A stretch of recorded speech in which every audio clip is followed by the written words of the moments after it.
Everybody, welcome to RotoCurve Live for Week 10 in NFL DFS. I can't believe it's Week 10 already. It's literally been the fastest football season I can remember, but that doesn't mean it wasn't fun. It has been a lot of fun.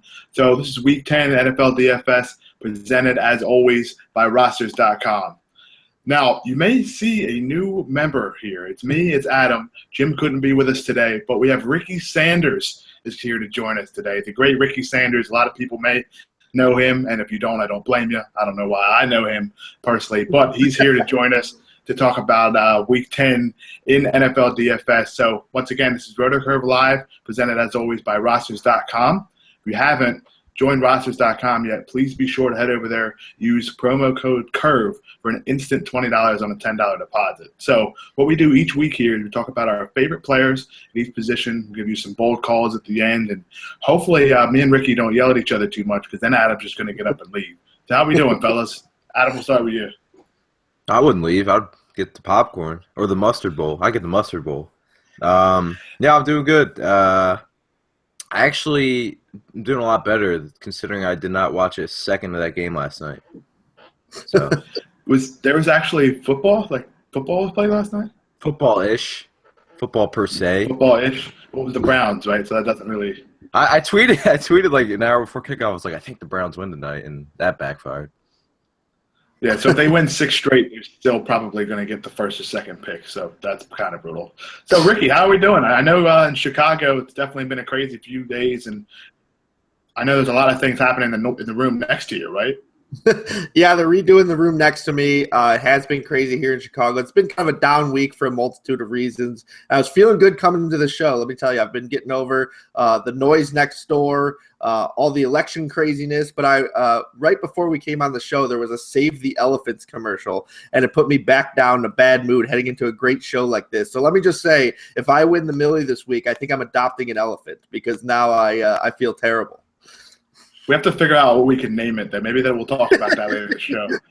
But yeah, for those of you guys that aren't paying attention to the names right now, I'm Josh Collacchi. That's Ricky Sanders. We're not as tech savvy enough to get our lower thirds up like Adam, so you will just have to remember us by our somewhat disgusting faces. I tried to clean up a little bit for you. But let's dive right into it. Week 10 NFL DFS. We have a great week for you. There's going to be a lot of good plays, so let's just break right into it. Adam, we'll start with you. Quarterbacks, who are you targeting this week? Who do you think I'm targeting? Tyrod is on a bye. You're still looking at him, right? I mean, if I'm not targeting Tyrod, I'm targeting Mariota. That's just how 2016 is gone. So we obviously last 2 weeks, Josh, have been talking about how Tyrod's pricing has made no sense. So since week 5, Marcus Mariota is behind only Drew Brees and Tom Brady in fantasy points per game. Yet he's only 5,700 on DraftKings. He's quarterback 13 in terms of pricing. I don't understand that. He is tied with Matt Ryan for the most games with multiple touchdown passes with 7. I mean, look at since week 5, he's been quarterback 1, quarterback 4, quarterback 7, quarterback 9, and quarterback 2. And he's 5,700 and another good matchup at home. He's 5th in RotoCurve's fantasy points per attempt metric. He gives you the rushing upside, about 4 rushes per game. And the Titans are on a lot of zone read, so you get that. They have a great offensive line that nobody's talking about. Mariota's being hit on just 9.5% of his dropbacks, the 5th lowest rate in the league, which is really important because Green Bay gets after the quarterback. So I think with Green Bay, they're 6th in pressure rate. So with Mariota in that offensive line, that's great for him. He's practiced in full the past couple of days, so the ankle injury is not really a concern. And the matchup's great. I mean, Green Bay's secondary has been banged up all year. They're allowing the 7th most yards per attempt. This game has a relatively high total. So, yeah, I mean, Mariota at 5,700, he might actually be the most popular quarterback of the slate.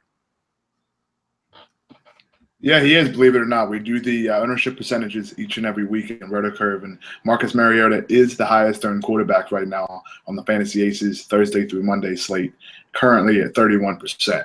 Now, that could go up a little bit in cash games, but remember, Fantasy Aces is a 2-quarterback site, so sometimes the ownerships differ a little bit. But with that being said, that is the guy that people seem to be targeting this week at quarterback. Ricky, what about you? Who's the quarterback you're looking at? I'm going to make you smile, Josh. I'm going to go Carson Wentz of the Philadelphia Eagles. I understand the Mariota love. Let's put it that way. I think for cash games, completely fine. But if you can't find the money for that, and I think we'll get to it in running backs, is because you want to spend all your money at running back and receiver this week. I mean, there is no question that there are so many fantastic options at the position that you want to spend out at quarterback. And Carson Wentz is in a matchup against a Falcons team that the average game for the Falcons right now is them winning 33-28. They're scoring 33 points and allowing 28 points a game. So that's an awesome offense and a terrible defense, which is perfect for, all their fantasy prospects, but it's perfect for everyone else's as well. And you look at Wentz, I mean, he's been on an uptick in terms of fantasy points for 4 consecutive weeks. So, he's been a little disappointing, after a good start, but he's starting to show signs. And in this matchup against a team that's allowed, 23 passing touchdowns, almost 2,800 yards passing, and the most fantasy points to opposing quarterbacks, I don't have any reservations about rostering Wentz. On a site like DraftKings, I think he is the way, even more than Mariota, for you to just, go crazy, roster 3 running backs that you want, roster at least 2 wide receivers that you want. I think Wentz makes all the sense in the world. I think he's finally going to bounce back in a lot of ways. At some point, those receivers are going to start catching the ball for him too, which always helps. Well, it also the Falcons have allowed the most yards receiving to backs too. And if we're talking about Frank Reich, who's scheming in Darren Sproles to basically be their top guy, I think it's a great matchup for him. So you're talking about an unusual stack option. How about the wide receiver and the running back, who's maybe one of his top wide receivers? Yeah, you get the wide receiver, you get the quarterback, running back stack, who's essentially a wide receiver. Plus, you get the double dip all in the same lineup. So exactly. Yeah, and Atlanta's scoring on everybody. They went into Denver and put up points. They went to Seattle and put up points. So they're going to go into Philly and put up points. So teams are averaging over 40 passing attempts per game against them. Only the Giants are averaging, or only Giants opponents are averaging more. So I think they're going to keep throwing the ball a good amount with the Eagles right now. They have really – Ryan Matthews played, 16 snaps combined the last 2 games. I think they're going to be throwing a lot in this game. Yeah, we always talk about with the Lions about them throwing the run too. So Ryan Matthews, the lead back, by the way, just according to the coach. Yeah, lead back for 4 out of 70 snaps, pretty much. He's scoring on one of those 9 snaps though. Oh yeah, easily. That's the most frustrating part. But honestly, when you watch it, how many times can you give the ball to Darren Sproles when there's guys that are literally 7 times his size standing right in front of him? It's like me in middle school. I was down last year. Yeah, last year. So, I just want to talk about one quarterback before we move on to your guys' other picks at the position. Big Ben this week. I'm all in on this entire offense, and it starts with Big Ben. I think his price is much too low considering all the other options on the slate. This is the lowest his price will be for the rest of the season. I know it was low last week coming back from injury, but he wasn't necessarily expected to play earlier in the week. So this week against the Cowboys, who are without Barry Church and Morris Claiborne, I want to use a guy that heads an offense that throws the ball a ton. Last week, 45 passing attempts in his first game back. He didn't look great, completion percentage only 52%. But the one thing with Roethlisberger is that offense is going to run a lot of plays, regardless of who's on the other side, which that could be an issue against the Cowboys. But I just don't think it matters with the weapons that they have, with the weapons that the Cowboys don't have on defense. So for me, I'm all in on Big Ben. He's just 14% owned right now, which I think is far too low as well. Yeah, I think he's one of the best tournament quarterbacks this week, because he was so bad last week. But people need to remember, this is a guy who has massive home road splits like Drew Brees. He's also absolutely just flat out garbage his first game back from injury, and it showed. His down the field passes were just completely inaccurate. So, he's under 7K on DraftKings, and he has Antonio Brown and Le'Veon Bell healthy. Dallas' defense is literally average. They're not great. They're not terrible. They're just average. So I'm fine with Ben. Yeah, the only thing I'd say is you got to make sure the health of the knee, because part of what makes Big Ben is his ability to escape a pass rush. Yeah. And if his knee's still a little messed up, that could affect things. Obviously, it's a week later than it was, but that's why I think we're saying tournament as opposed to cash. Absolutely. Now, Adam, talk about your next quarterback here on the list, because I know it's a guy all 3 of us are probably looking at least part of his offense. Yeah, I'm not even sure which guy you're talking about because I think we'll be looking at both these guys. But yeah, I guess we'll get it out of the way real quick. I mean, Matt Ryan is in play every single week. I just love this Falcons offense with what Kyle Shanahan's done. He's been like every single week he's been scheming to find the weaknesses of opposing defenses. You saw it against Denver. They utilized Tevin Coleman in the backs in the passing game because their corners are so good, and it paid off. This week they might just say Julio and Mohamed Sanu attack these god awful corners that were just roasted. So yeah, I think Matt Ryan has immense upside. I talk about it every week, but they're just throwing the ball down the field so much. He leads the league in passing attempts of 20 and 40 yards. The Eagles are starting to crumble. I mean, they given up the most passing touchdowns since week 3 next to the Browns.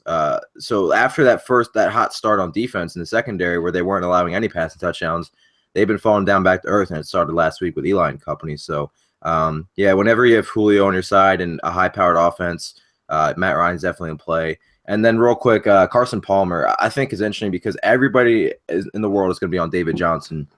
But even in a 13-point spread, I think Palmer at 6,500, like Drew Stanton put up 2 touchdowns in a decent game against this defense. And I just think that this San Francisco defense is arguably the worst in the NFL. Opposing offenses are converting 65% of their red zone trips into touchdowns against the Niners, the 6th highest rate in the league. They're 28th overall on defense, 18 passing touchdowns allowed. They just can't stop anybody. 2.2 passing touchdowns per game ranks 30th. 11.6 yards per completion ranks 26th. And only the Raiders are allowing more red zone scoring chances per game. So I like Palmer a lot in this game. Yeah, real quick on the Matt Ryan, Adam. His ownership percentage right now is 5%. I don't understand that. Maybe his price is overinflated. I mean, there. People can't pay up for him if they got to pay up for. People are paying up for running back like all week this week. So yeah, that's probably what it is because just 5% owned to me, considering he has a very high chance to be quarterback 1 for the week. Yeah, that's definitely worth using in tournaments at least. Yeah. Ricky, do you have other quarterbacks you want to discuss? Yeah, and I also have a thought on that if he's that low owned, I mean, I think Jordan Howard, who we'll get to, has the upside of these guys if things potentially break right.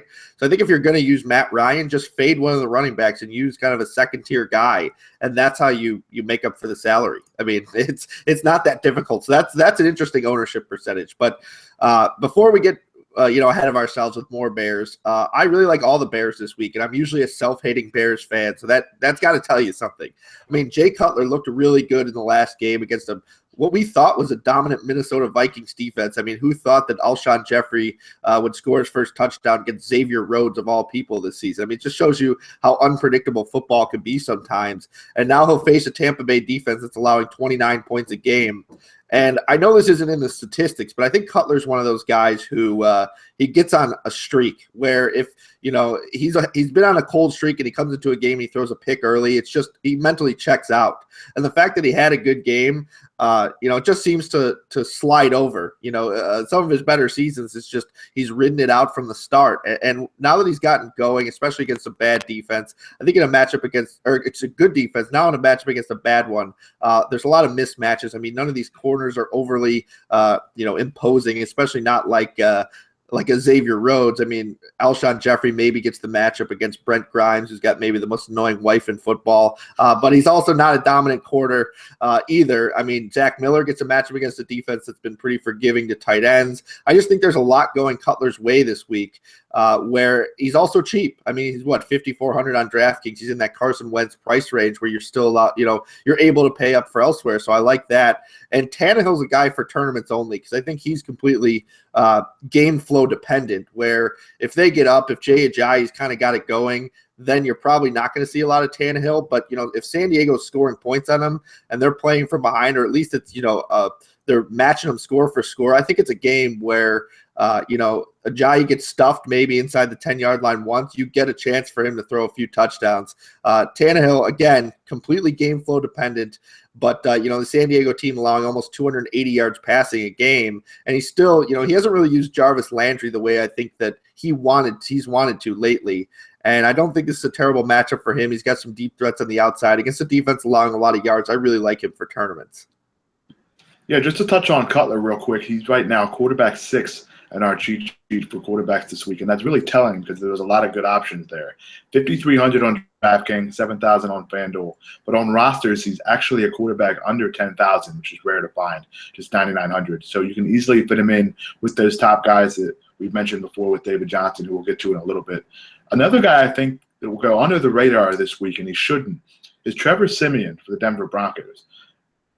Now, a lot of people look at this offense and they'll say, oh, well, it was C.J. Anderson when healthy, it was Devontae Booker, maybe Capri Bibbs if he gets the nod. They're throwing the ball a lot. I know Adam alluded to this on First and Goal and RC Live in the last week. Just look at his red zone stats here. I have some information for us. Among players that have 25 or more red zone attempts inside the 5 passing attempts, that is, he isn't close to them. Simeon isn't close to the rest of those guys in touchdowns. The guys ahead of him, Drew Brees, Derek Carr, Phillip Rivers, and Andrew Luck. Those guys all have 9 or more touchdowns. Simeon right now only has 5 from inside the 5. And inside the red zone, he has he's in the top 8 in passing attempts as well. So this is one of those teams that throws a lot in the red zone. And they have a good red zone target in Demaryius Thomas and Virgil Green. Somehow Manny Sanders seems to out-target them in the red zone. But I think with the fact that he's the NFL. So I think with the fact that Simeon throws the ball a lot in the red zone, he faces a defense that is allowed over 300 yards per game. The way I look at it is his price is just 5,600. I have to take a chance on him, especially right now. He's just 3% owned. Yeah, Colin Kaepernick just threw for 400 against them. So pretty much anyone with a right arm, or I guess if they're a lefty with a left arm, anyone with an arm. You only need one arm against the team. If you have an arm, we start you. Yeah, and I think Mike Tagliere from PFF said that what did Kaepernick have, 390 passing yards? I think he said only 120 of them actually came in the air. So that just tells me that everything's coming after the catch, and the Saints are just not good on defense. And Sanders and Demaryius can obviously stretch the field and make guys miss. So, Denver's quietly 5th in the NFL in passing plays in the red zone. They're not running it in the red zone. So, I know that running backs have had more production against the Saints this year, but at that price, I mean, it's worth a shot. Yeah, absolutely. Just 5,300, 3% owned. So let's recap quarterbacks real quick before we move on to the position everybody wants to talk about in running backs. He likes Carson Wentz, Jay Cutler, and Ryan Tannehill as some mid-tier to low-tier options if you want to spend up. I mentioned Ben Roethlisberger and Trevor Siemian, and then Adam took home the other options with Carson Palmer and Matt Ryan, and, of course, Marcus Mariota, who, if he played for the Bills, I'm not sure Adam said his name wrong. Buffalo. There's a goat somewhere in the middle of Marcus his name. Mariota. Yes, that's correct. So let's move on to running backs. This is one of those weeks where I'm not quite sure in the history of DFS there's ever been a better matchup. Anything. So it's one of those weeks where David Johnson is the guy. I know all of us love him. So Ricky, why don't you just mention him? And for people that definitely haven't made that decision yet, tell them why you have to play him this week. Well, yeah, this is your classic David versus Goliath setup. And I don't think nice pun there. Very nice. There you go. I didn't even realize that. What did you not use that for your articles, dude? Get out of here. No, I should have. I'm going back to the drawing board right now, and I'm cranking out an article with that title. But or you could say David is Goliath. Yeah, exactly. I mean, this is the NFL's best running back against the NFL's worst rushing defense. I don't care that he's priced way up on any of the sites. If you don't use David Johnson this week in cash games, you're really setting yourself up for a failure. I mean, the 49ers allowed 100-plus yards from scrimmage to 2 separate backs last week, and this is one guy with all the firepower who's better than either of those backs. They've allowed 5.3 yards a carry, 193 rushing yards a game. I could probably go over every single snap. I mean, David Johnson has touched the ball 40-plus times in a game this year, or at least approached it. I mean, this is a workhorse back who's a great receiver, one of the best in the league against just the worst defense. You got to use him.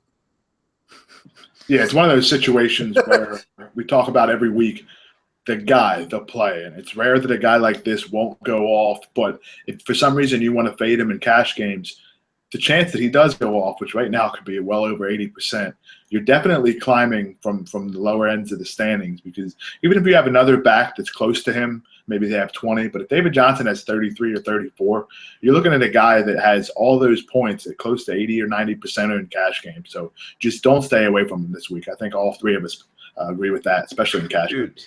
Dude, they've allowed 7 consecutive 100-yard rushers. The first team to do that ever. They're so bad.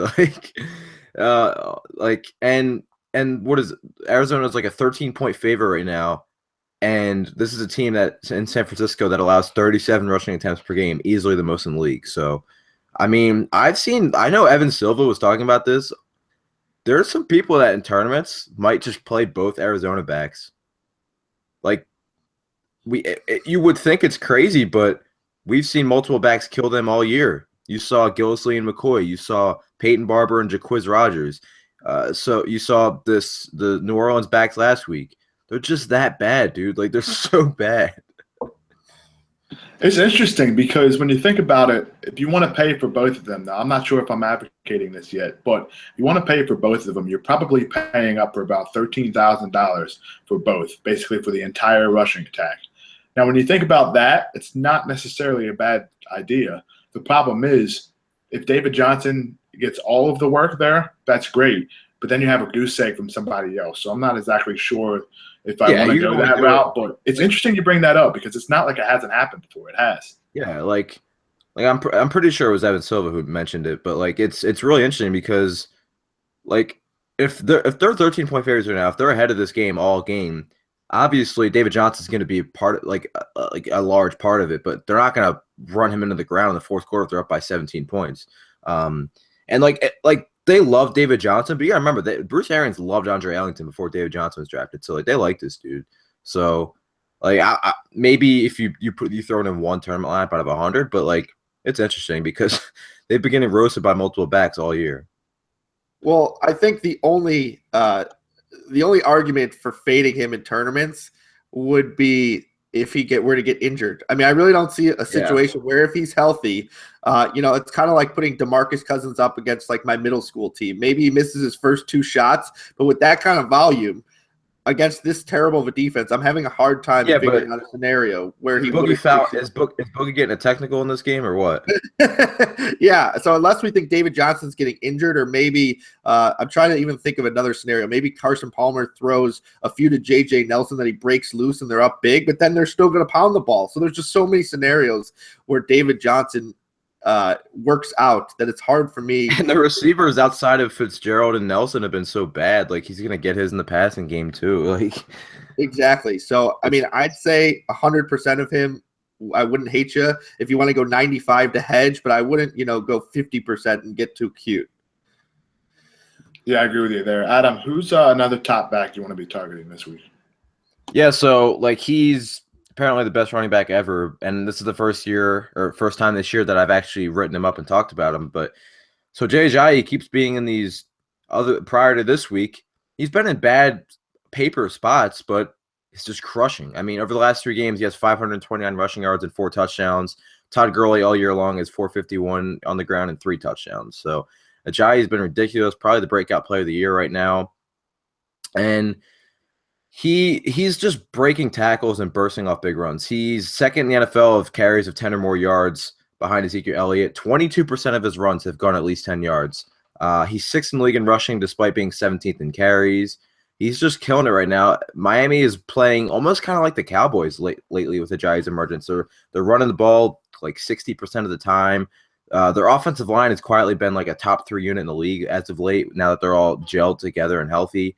And he's touching the ball a ton, 27 touches per game over the last 3 weeks. And San Diego's been good in terms of yardage and per carry basis yardage, but they give it up to all-purpose backs. And right now, Ajayi's playing all the snaps for Miami. So they also allow 1.4 rushing touchdowns per game, the second most in the league. So I think Ajayi, with the way Miami's offense is looking right now, that they just want to run the ball and run the ball and run the ball. He's a great play if you're looking to, like, there's just so many good running backs to spend up on. Yeah, the thing with Ajayi, he's really only been a thing for 3 weeks, and he's 6th in the NFL in rushing. And like Adam said, with those matchups he has had, if you liked him or used him then, there's really no reason to stay away from him this week because he has that great matchup. Ricky, you like Ajayi too, right? Yeah, the only thing I'll say about this San Diego defense is they've been a lot more forgiving to the guys who catch passes. That's where a lot of the fantasy point production is coming from. Yeah. And he's kind of a ground and pound guy. They don't really use him as the receiving back. So if there is any bit of downside, it's that. But I think Ajayi is a rock solid play this week. Yeah, absolutely. One back I want to touch on before we get into the others, Lamar Miller. Now, I thought that if people were spending up at back and they wanted to spend up for two, Miller was going to be the second guy. But he's just 8% owned right now, and that could go up a little bit because I know some people were concerned about his health. But the latest bit of news we saw is he was going to go, and he was going to be the bell cow back that we know he can be. The way I look at this guy is in volume. You hear us talk about it all the time, DFS. There's not many guys that have a higher percentage of volume than he does. 175 touches in 3 games. He actually has at least 3 targets in every game since week 2, so you know they use him in the passing game as well.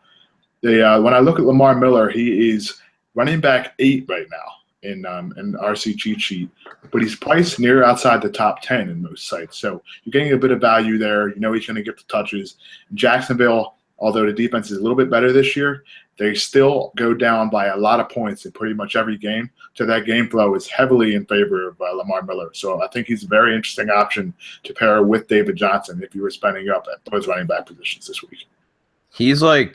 I think he's the best tournament play this slate because everybody's paying up for David Johnson, and then if they're even going to hedge off him a little bit, they're going to go with Le'Veon, you'd think, or Zeke, or Gordon, or Ajayi. Nobody's going to play Lamar Miller, especially after he's really only had one good week this year.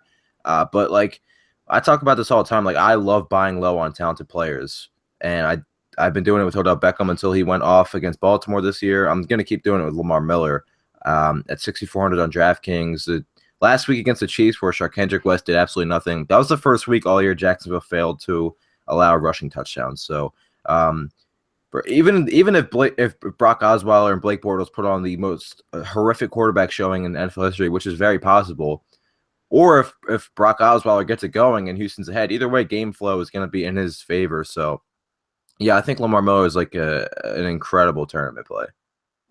Another thing with Miller, too, is I know Jim always likes to touch on this. If you're using him in the flex, he's the same price within $100 of Randall Cobb, Devontae Adams, and Ty Montgomery on DraftKings. So you know those are 3 players that a lot of people will be targeting just because of their volume over the past couple of weeks. So if you want to slide Lamar Miller there in the flex, you're going to get them in a very low ownership because of the way he's priced. A lot of people are going to be using those guys as well.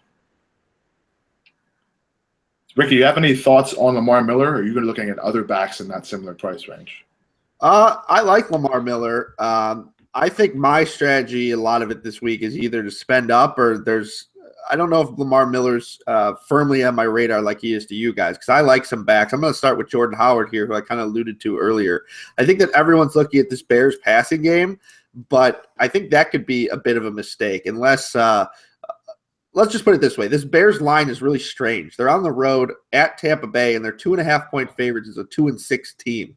So you're kind of wondering what Vegas is thinking here. I think they're expecting a Bears offensive explosion because otherwise the Bears are not going to be able to compete with this team. So I think that Jordan Howard, after pounding him for 150-plus yards against the Vikings, which is a very tough defense, I think John Fox knows that if he wants to keep his job now, he can't go with a mix of Langford and Kadeem Carey and all these mid-tier talents. When you've got a guy, who you launch against the Vikings, you go for 6+ yards a carry, and every time you use him, he's 5 yards a carry. So I think they're going to pound Howard again. And I think a tournament strategy for me might be to go Cutler, Jeffrey, and Howard. And if this team's going to get up, I think they're going to do it through the passing game.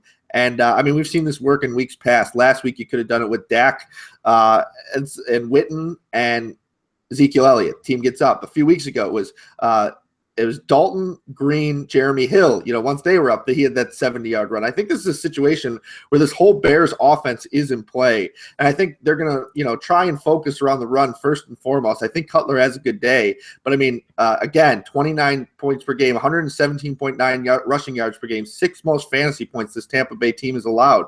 I love those guys that you're talking about, the Ajayis, the Gordons, and whatever. But I think that Howard for tournament has that same kind of upside. So I don't have the motivation to spend up for those guys when I think that Howard is, quietly a back-end RB1. You make a good point about Howard. I do like him a lot as well this week. The only reason I had him not necessarily pegged as a cash play on Tuesday was maybe they would split, but I don't think there's any reason that Fox would do that anymore. I agree with you. With Langford and Carey, there's no reason for him. He learned his lesson. They had a couple bad games of the run. Exactly. Yeah, exactly. Exactly. Yeah, it's one of those points where the dominant talent has to take over, and it looks like that has happened.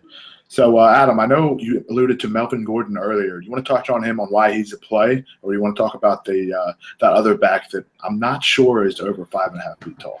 Yeah, I don't really need to say much about Melvin Gordon. You know what you're getting with him. You're getting, 25 touches. You're getting insane goal line and red zone usage. He leads the NFL in every red zone statistical attempt category. He's first in red zone attempts with 46, first in attempts from inside the 10 with 24, first in from inside the 5 with 14. The Chargers lead the league in plays, red zone plays this season. So just play the dude. I mean, he the last 3 weeks he's looked like, we were talking about how he hasn't looked good and the touchdown regression is going to come. The last 2 weeks he's looked awesome. So play Melvin Gordon if you want, and then Darren Sproles is like an incredible play this week. The Falcons have been giving it up to all-purpose backs the last 2 years. They're right there with the Chargers, allowing the second most targets and the second most receptions to opposing running backs this season, the most receiving yardage to opposing backs. Darren Sproles has played 80% of the snaps the last 2 weeks. Doug Peterson continues to state that he's the featured back now. And all this Eagles offense is short passing, which benefits Sproles. Carson Wentz is 24th in the NFL in yards per attempt with 6.8. And Atlanta's already allowed 3 receiving touchdowns to running backs this year. So with those linebackers that they have, they won't be able to handle and keep up with Sproles. So at 4,300, he's one of my favorite plays of the entire slate on DraftKings. And of course, you get the double dip too because he returns punts and was this close to running one back last week. I think he stepped out of bounds. Yeah, it's coming. Adam and I, we talked about last week how at some point, he's going to break one, and you have that feeling every time he touches the ball. So I think the touchdowns are coming. I don't think he's going to get the ball inside the 5. That's where Ryan Matthews would get his token 6 to 8 snaps a game. But with the ability he has out of the backfield, we know just from a talent perspective, added on to the fact that Atlanta has given up over 70 catches to running backs this year, it's one of those plays, especially in PPR, you definitely have to consider because you can match him with David Johnson and really not spend too much combined to running back. You like Sproles too, right, Ricky? Yeah, I will say that the punt returning aspect is a little nerve-wracking. As a guy who rosters him, a player who's been injured a lot, you do get that upside in terms of the potential touchdown, but I think the downside is equal where he catches it, doesn't notice the guy coming out of the corner of his eye, and that he's no longer their running back. So I will say he's a cash game play. I think he's a tournament play too. I think there's a chance he breaks a long one, catches a bunch of passes. So I'm definitely on him this week. He's really cheap, but there's always the downside with him that he's such a little man in the NFL that he doesn't make it till the final snap. Now, define little man, because his 5, I have some reservations about that. Well, I would consider you a tiny man, so he's somewhere in between, me and you. Well, yeah, for those of you that have only seen from here up, there's not much down there, right, Ricky? It's just maybe just 4 feet below that. SpongeBob SquarePants. I think his belt buckle goes to his nipples, and that's it. That's all there is to him. Oh, what do you guys? Let's take us into receivers. I'm going to lose them. All right, I just want to mention Le'Veon Bell since he is a receiver. Look at these target numbers: 6, 11, 7, 13, and 9. I think if there was a receiver priced at the way he was now, just seeing those amount of targets, we might consider it. And then you take into account that he 18, 20, 21, 14 carries. This guy has basically the same amount of fantasy points as Zeke Elliott, and he hasn't scored. Adam apparently touches on that every week, but I think that should be noted. You look at the Steelers' home-away splits. He has fared a little worse at home. It's not really significant, but I think that one of these weeks, that Le'Veon Bell week is coming, and I don't care about the matchup. If he's getting targeted 10 times, he's going to do it. Exactly, and the thing with Le'Veon, as we've talked about before, if he didn't carry the ball at all, he's still a decent play. It's one of those weird situations where his volume is so high as a receiver that he would still be worth a play. Now, add in 15 to 20 touches and the fact that he will score a touchdown at some point, it's one of those guys that has elite floor and elite upside. So let's recap running backs real quick before we do move on to wide receivers. Ricky touched on David Johnson, as we all love. Just mentioned Le'Veon Bell, too, who I think is an excellent tournament play. Problem is the pivot is not exactly as strong this week with how good of a matchup David Johnson has. He also mentioned Jordan Howard, who I think all 3 of us agree is an excellent play at this price. Adam mentioned Jay Ajayi and Melvin Gordon, who a lot of people like at that price range, and also Darren Sproles, who's an excellent play in cash, and I think tournaments, as Ricky alluded to as well, considering its price and the upside. I touched on Lamar Miller in the middle tier if you want to spend up at running back 2 to pair with David Johnson. So let's move on to receivers. This is one of those weeks where you're not going to be able to fit Julio, AB, and Mike Evans. Like, honestly, you have been able to for the past 2 weeks because we're all going to be using David Johnson this week. So, Ricky, we'll start with you. If you can get one top-tier receiver, who do you think you're looking at? Ooh, I think Alshon Jeffrey's the guy that I like. I know Adam's going to talk about him, but if you're just asking me the question of who's the guy I'm going to spend up for, I don't think it's necessary. I'd rather, go 3 solid backs and have the mid-tier of receivers than go Antonio Brown and have to spend down. Maybe, you go Antonio Brown, you get Sproles. I'm fine with that play, but, I want to have 3 strong receivers. So I'm not sure I can do that with Antonio Brown. Now, you alluded to Alshon Jeffrey, and I know he's one of my favorites as well. So, Adam, why don't you tell the people why he's such a great play this week?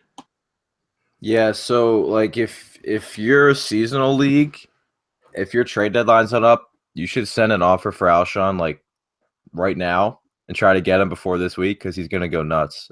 This is gonna be the Alshon blow up week. Like, he's so good, man. Like if he continues to see 9 to 10 targets a game, he's gonna go off. Like. Obviously, like Ricky said, he scored the last 2 weeks ago against Xavier Rhodes, and this is just like a dream spot. He's seen at least 9 targets in each of the last 3 games. Cutler's back, so he's going to look his way. We've seen Cameron Meredith kind of trail off a little bit now. I talk about wide receiver 1s against the Niners a lot, and I will shortly, but wide receiver 1s against Tampa Bay have actually had a lot of success too. The opposing top receiver in an offense against Tampa Bay is averaging 6 catches for 80 yards while scoring 5 touchdowns against Tampa Bay this season. We saw Julio have 2 big games against them. Emmanuel Sanders and Demaryius Thomas both went off against them. Amari Cooper had a career game against them. Their secondary is brutal. Brent Grimes and Vernon Hargreaves are terrible. They're allowing a league high 12.7 yards per completion, 2.2 passing touchdowns per game, and only the Raiders are allowing more 20 and 40-yard passing plays in the air. Jeffrey is averaging 16.2 yards per catch, the 6th highest mark in the NFL among players with at least 20 receptions. And you can get some big plays from him. Tampa Bay leads the NFL in missed tackles per game at 8.5. If you watched them play it all this year, you know how bad they are at tackling. You saw the Seth Roberts touchdown against Oakland a couple weeks ago. They're terrible. Alshon's price at 6,600 is a steal. So I'm going to have massive amount of Alshon for sure. Now, on DraftKings, he's 6,600, but there's a guy at 6,700 that I think pairs very well with the quarterback I mentioned, Trevor Siemian, and that's Demaryius Thomas. Ricky, I know you like him a lot this week. You want to tell everybody why? Yeah, well, I just don't understand the way the wide receivers have been utilized to this point. I mean, you look at the physical stature of Demaryius Thomas and his numbers with, a good Peyton Manning, and then you look at Emmanuel Sanders. And I can't understand why Sanders keeps getting targeted in the red zone, especially inside the 10. Inside the 10 so far, you've got Sanders with 10 targets and Demaryius with 5, so literally double. But now I think it's finally his day of reckoning, let's say, against this Saints defense that, again, we mentioned last week, 398 yards. And if you're talking most of them were after the catch, I mean, is there a team that likes to utilize that little 3 wide receiver on one side screen to Demaryius Thomas more than any team? I mean, when Peyton Manning's arm gave out, that's basically all this team ran. And obviously, they're still committed to it. I mean, Thomas has still been, fine. They're sending him 10 targets, a week. So I think if he's going to see 10 targets this week against this defense, it's finally time for him to score. I really like him. I think, this is a 7-8 catch week, 100+ yards and a touchdown.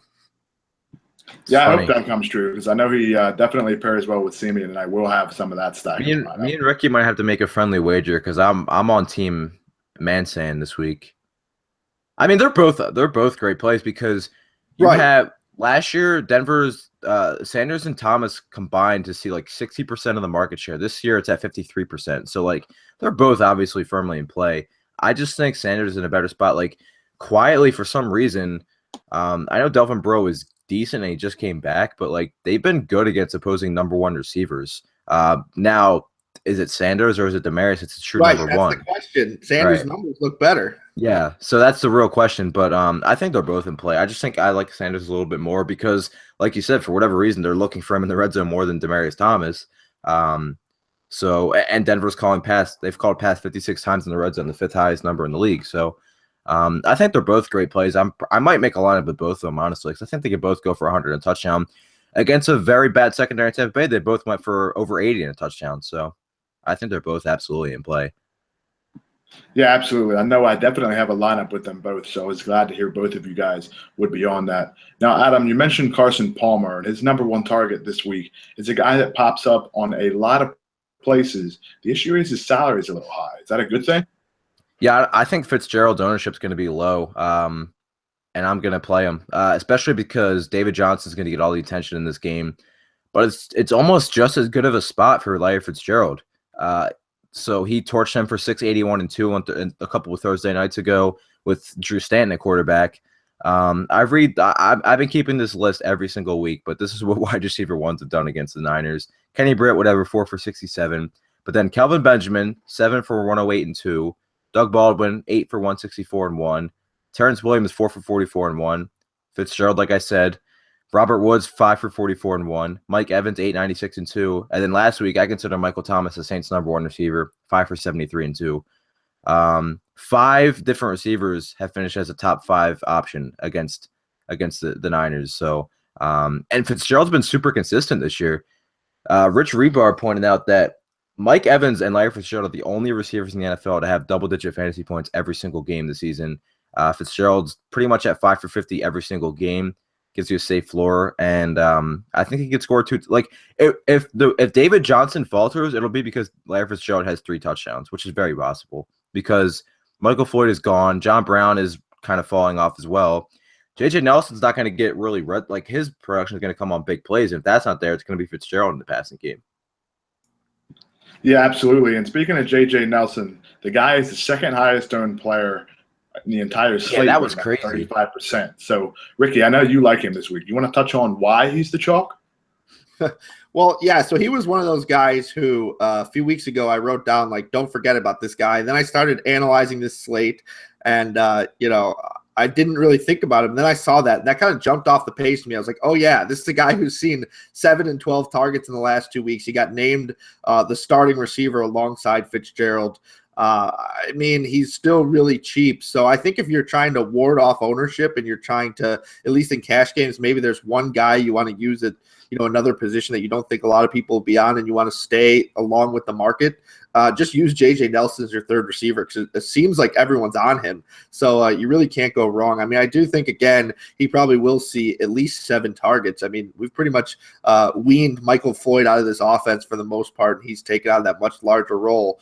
He's explosive, so, against a bad secondary, all really need is one mistake.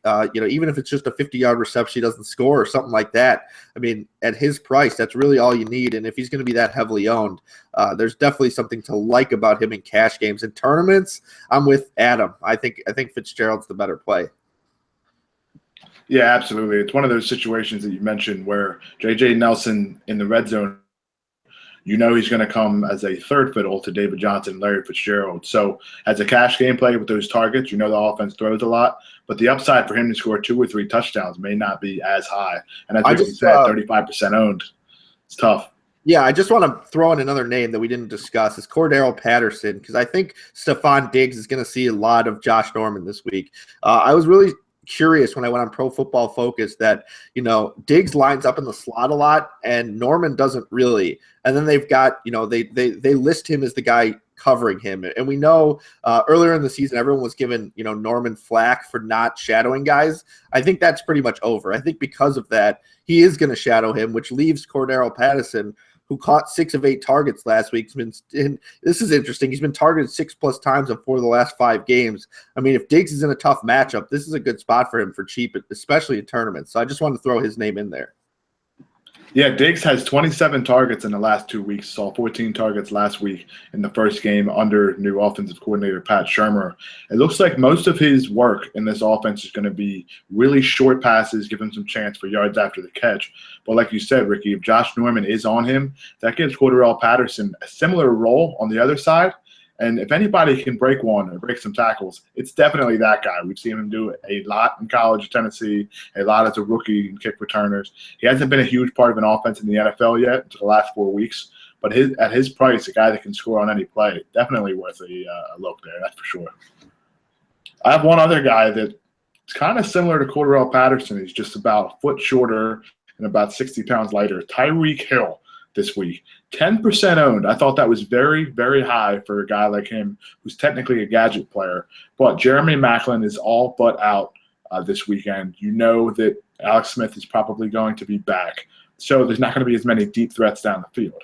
That leaves a lot more screens to a guy like Hill, who his touches are increasing each and every week. He has 3 carries in the last 2 weeks as well. His 11 targets in those 3 weeks. So a guy that could score basically on any play, and I think we'll see a lot more work against the Carolina secondary. They can get after the passer. They can stop the run. So the offense is going to have to come from somewhere. I don't think it's going to be Travis Kelce as much as it could be Tyreek Hill, who's very cheap. He can score at any play. And we talked about with Sproles with the punt returning. Tyreek Hill returns kicks and punts. So it's a very interesting tournament option there. I just definitely wanted to mention him. Yeah, I think the theme right now for receivers is just play really fast guys. I mean, you have Tyreek Hill, you have J.J. Nelson, Cordell Patterson. So, like, those guys are really fast. Is someone all 3 of them ran below a 4.43, so that's pretty quick. Before we go, is someone going to mention Jordan Matthews? Yeah, man. This is weird, dude. This is the second straight week I'm mentioning Jordan Matthews after not even looking his way all year. But yeah, he's seen 24 targets the last 2 weeks. And this is a great matchup for him. Again, obviously he's in the slot all the time. Desmond Trufant's out. It wouldn't have mattered anyway. He wouldn't have seen much of Desmond Trufant, but he's been ruled out. So Jordan Matthews is going to be in the slot against Brian Poole, who's been terrible this year. Scott Barrett of Pro Football Focus, I ask him each and every week the fantasy points per game out of the slot that teams allow. Atlanta's allowed the second most fantasy points per game from the slot this season. The second most fantasy points per game in general to receivers. No team in the league is allowing more passing touchdowns per game than the Falcons at 2.6. And the Eagles right now implied total of around 25 points.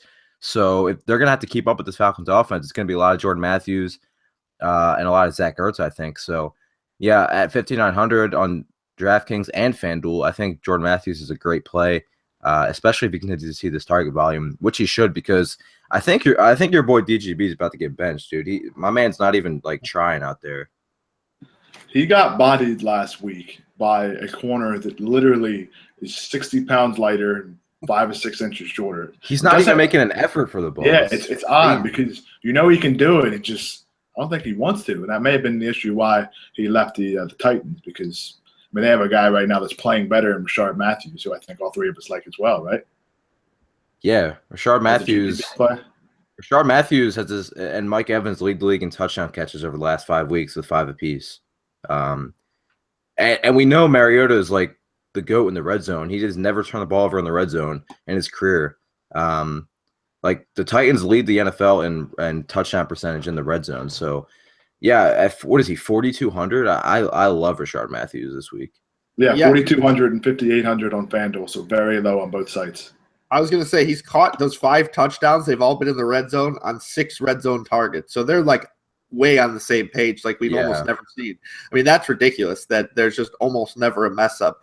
But going back to Matthews, I think if there's one player, other than David Johnson that I'm almost all in on, I think it's even him over Jeffrey, because I could see a scenario where the Bears run it down their throat. But in a game where we almost are guaranteed Philadelphia to be playing catch up, or at least having to compete with a very dominant offense. I think Matthews, a guy who's caught at least 65 yards or a touchdown every game except the ones against the Vikings, is a really safe option. I think he's got a really high ceiling where if they are playing in a shootout, I mean, we could see 100 yards and 2 touchdowns. So I might have 100% of Jordan Matthews this week. Yeah, he's going to line up against the very weak interior defensive there. We talked about the linebackers, and the guy that's going to be matching up with him in the slot is Brian Poole, right, Adam? Is that correct? Yeah, he's been not good. Awful, yes, awful. So it's one of those matchups that you have the game flow going his way. He sees the targets. It's a great matchup in the middle of the field. He's far too cheap. I'm with you, Ricky. I think he's one of those guys that I'm definitely going to be all in on, especially in he's cash going to be. Formats. You said Tyrell Williams' ownership was very high, right, Josh? I'll bring it up for you right now.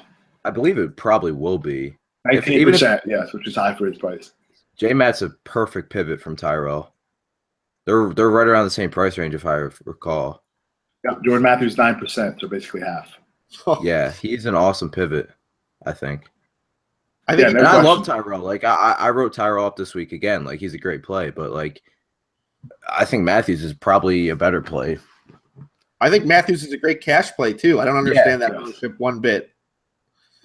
Yeah, that's very low, and that's a very good thing, I think, because it gives you a chance to get a little bit of a differentiated lineup in cash games, which is something we're always looking for, considering the play we think is an excellent one. Let's recap wide receivers real quick. Adam talked about Alshon Jeffrey, and Ricky likes him as well, as we all do. We talked about Larry Fitzgerald, and, of course, Jordan Matthews, who all three of us like as well. I mentioned Tyreek Hill. I think it's a decent option in tournaments because he can score at any play, along with Demaryius Thomas, J.J. Nelson, who Ricky mentioned. And, of course, if you're spending up at the very top, maybe you want to spend down at running back for some reason to be completely different.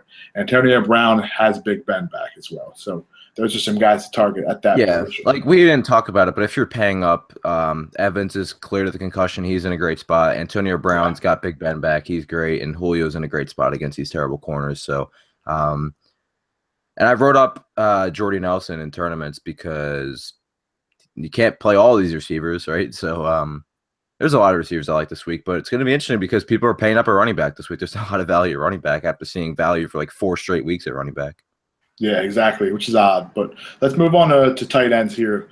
It's one of those positions that's very, very thin now. You have Gronk, you have maybe Jimmy Graham, Jordan Reed, but after that, there's really not too much. So, Ricky, we'll start with you. Who are your 2 tight ends that you're targeting this week? All right. Well, the guys I'm going to talk about aren't necessary. I think Zach Miller is my favorite for cash games. You're such a homer, dude. I know. I think Jeffrey and Miller are locks for a bunch of targets this week, even though I like Howard too. I think they're safe. So that's what I'm using for cash. But the guys I want to talk about are Rob Gronkowski, who I think is going to go at way too low of an ownership this week because you look at I'm looking at DVOA on Football Outsiders, and the Seahawks are 23rd against tight ends. I mean, that's where you're going to beat them. And the weird thing is they're only averaging 40 yards a game against them. So clearly they're scoring touchdowns. And who scores the touchdowns on New England? I mean, it's Rob Gronkowski at historic rate. So I think this could be a game where if the Patriots are able to move the ball, I kind of like Edelman, who we didn't talk about, but I think he's the in-between the 20s guys. And then it comes down to Gronkowski. I think he could score twice this week. And he's going to be way, way low owned because people look at that Seahawks defense. And then Gates, especially if Hunter Henry's out. I mean, I think he showed me something last week. His longest reception of the season heading into last week was 13 yards. He averaged 15 yards receiving last week on five catches. So something happened. And I think it's just the fact that he got healthier. And, this Dolphins defense doesn't stand out in any way, shape, or form in terms of when you want to target a tight end against. But this is, Phillip Rivers' guy, especially in the red zone. He's going to target him. So I think Gates, still a really reasonable price, really in the same range as Zach Miller. If you're looking for a guy that's got a better shot to score, I mean, it's Gates. Yeah, Gates is the highest owned tight end right now at 19% owned. And Rob Gronkowski is just 8% owned, with Brady being at 10%. So that's a two-guy tandem right there for a combined 18% owned. That's a historic rate for touchdowns. I know Ricky mentioned it, but Gronk scoring, I believe it's over 60% of his games he scores a touchdown, which is absolutely insane. It may even be higher than that. I know his injury-ridden beginning of the season kind of hurt that, but it's one of those situations where it doesn't really matter who they play. Those two guys are going to hook up in the end zone more often than not. Yeah, and Adam, you have 2 tight ends here that are interesting. I mean, is that second guy, Lance Kendricks? Is that real?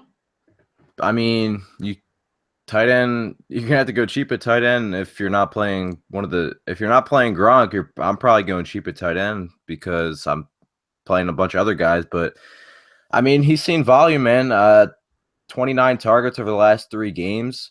It's not like if you're a tight end in the NFL seeing 9.5 targets per game in a certain span, I'm going to be interested. Like especially at 3K on DraftKings and almost minimum on FanDuel.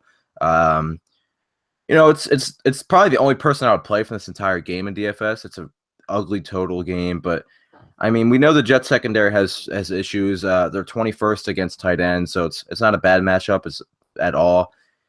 I just think you gotta, if you're looking for someone cheap. I mean, Kendricks is a decent guy. He and Case Keenum appear to be on the same page right now. And then if I'm not playing Kendricks, I'm playing Zach Ertz. Doug Peterson said last week they made a concerted effort to get him involved, and it showed. I mean, he had his best game of the season, hauling in all 8 of his targets for nearly 100 yards. We know Atlanta's interior defense is weak with the linebackers and company. And I feel like they need him to be more consistent in this offense. They don't have playmakers on offense. They just don't. So I like Zach Ertz. And then I guess the only other guy, I know Ricky mentioned Gronk. If I was going towards that range, I'd probably look at Delaney Walker just because I love Mariota. And there's a chance that Rashard Matthews doesn't catch 2 touchdowns again. So, but yeah, tight end's kind of gross this week. You don't have that tight end in that dream spot because, first of all, the Lions are on a bye and the Colts are on a bye. So, but yeah, with Gronk, if you watch the game on Monday night against Buffalo, the middle of the field was wide open almost every play. It was really odd. So I'm pretty sure Rob Gronkowski is better than any playmaker on the Bills offense in terms of the passing game. Yeah, for sure. Come to the situation where if you do have the money to spend it for Gronk, it's worth doing. It just might be very tough to fit him, as we've alluded to. So just recapping tight ends real quick. We talked about Gronk, Antonio Gates, Zach Ertz, and Lance Kendricks. The early tight end I have mentioned here plays on Monday night, and Tyler Eifert. He had 12 targets in his first week. I just saw on Twitter. Sorry. Somebody wants us to bring up some primetime players, so I'm glad you brought up Eifert. Perfect. Yeah, that's that. I was going to say, if you do play that Monday game, I think Eifert's in an excellent spot against the Giants, who do have a good defensive line. They do have a good secondary, but where they struggle is with the linebackers and in the middle of the field. We know about Tyler Eifert's succession in the red zone, considering he's seen 12 targets in his first week in his actual role. I think he's definitely worth using. He's 5,200 on DraftKings, 6,100 on FanDuel. His price is definitely going to go up for the remainder of the season, so get him while his price is at a low point. I think that Monday night game shoots out 100%. I think Dalton's interesting. He's really bad when he's under pressure, but the Giants have generated 0 pass rush this year. So, if you're playing that slate, I think that game shoots out. I really do. AJ Green is obviously in play. Beckham and Eli. Eli's really good at home. Dalton's bad in primetime. So you think that would give the edge to the Giants. But yeah, what is it, 47 total right now? I think it goes over that.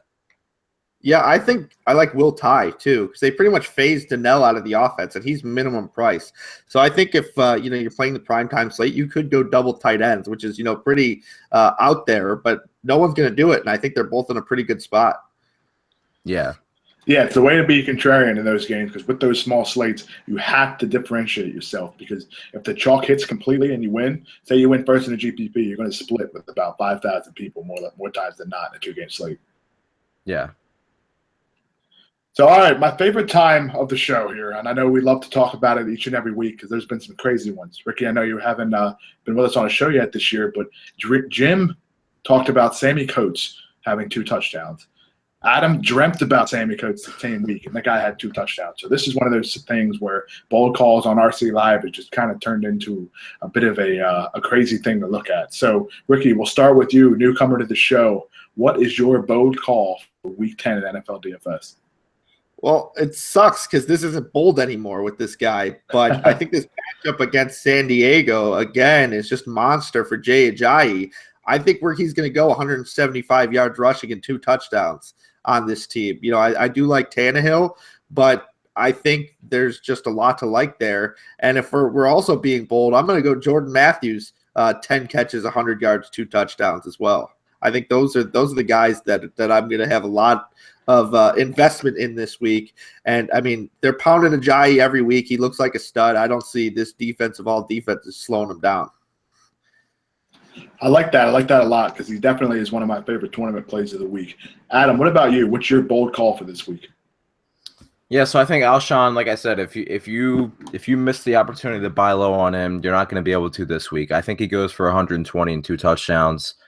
This is the week for him. Tampa Bay secondary is terrible. Both their corners cannot cover. They cannot tackle. Alshon's a freak. He's a monster. He cannot be stopped. Just give him targets. So I think Alshon goes bonkers this week. And then I kind of just thought of this. It's interesting. I think I'm going to say Julio Jones has not one but 2 touchdown catches of 50 yards or more. I think he just goes nuts against these corners, especially with 10 days of rest. We know he's often kind of limping off the field, so I think he has 2 huge touchdown catches against the Eagles. And I think the Eagles, we talked about this last week, Josh, when you were on Eli and the Giants offense, that we're waiting for their secondary to kind of not be masked by the other parts of the defense, and it's starting to show the last couple weeks. All right, guys. Now, my bold call this week, don't hurt me because I know somebody's going to have a face. Somebody's going to throw something. I think David Johnson is not RB1. David Johnson, not running back 1 this week. I mean, it's not crazy. Throwing stuff at me. So, David Johnson, not running back 1. Who do I think is going to be running back 1? Devonta Freeman. Nobody's talking about him, dude. I think Devonta Freeman is going to have a matchup in the passing game against Michael Kendricks, who's played a lot more on passing downs. That's not good for the Eagles at all. This guy is an excellent athlete, but he can't cover anybody. He can't figure it out. So I think Devonta Freeman, my bold call, running back 1 this week. Tevin Coleman and Jacob Tamme were just ruled out about an hour ago too. So yeah, I saw that tweet. All 3 T's: Tevin, Trufant, and Tamme. So the 3 T's are out for the Falcons. Remember that. Is Benny Logan playing? I haven't seen yet. I hope so. I mean, not that it matters, but like he's nobody's talking about Devonta Freeman. So, like I think Devonta Freeman is playing better than he has last year. He's just not getting the usage, so he's not scoring as much. But he's looked awesome. So, yeah, absolutely. I mean, I hope it's for the sake of my bold call. It doesn't mean fade David Johnson, but I don't think he's running back 1 because he'll just be running back 2. Yeah, I was gonna say it'd be way more bold if you said he wasn't gonna finish inside the top 2 or 3. I mean, just not 1. I mean, there's a lot of good backs and good spots this week. I still think Johnson ends up in. All right, David Johnson doesn't score 3 DraftKings points. That's the oldest of all time. Bro, he might have 50 first quarter. I think he might have 3 on the first play, to be honest with you. So, all right, that wraps up the best part of the show, which of course always is bold calls. So let's recap a little bit of what we have at RotoCurve for Week 10. We have Week 10 ownership information, which you've heard us allude to a lot on the show. A lot of guys are low owned, so be sure to go over and check that out. We have a lineup builder. You can go over there and build your own lineups with a lot of based on our tools, based on our NFL cheat sheets, things of that nature.